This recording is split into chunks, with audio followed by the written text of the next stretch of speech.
Ladies and gentlemen, these right here are 40-year-old vacuum hose connectors. And as you can see, after 40 years, they've definitely put in their work, they've put in their service, and it is time to retire them. So if you're having any issues with your classic, especially older Mercedes or any other vacuum controlled engine, in which these cars, for example, the 722.3 transmission actually has a vacuum modulator, and a lot of other things are vacuum controlled, such as door locks and all sorts of other stuff, you're gonna wanna replace these hoses every once in a while. As you can see, we went ahead and popped off the main ones here around the engine and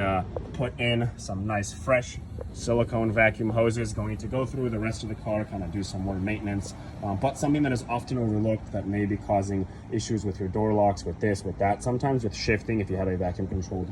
transmission, is hoses such as this. So do not overlook them.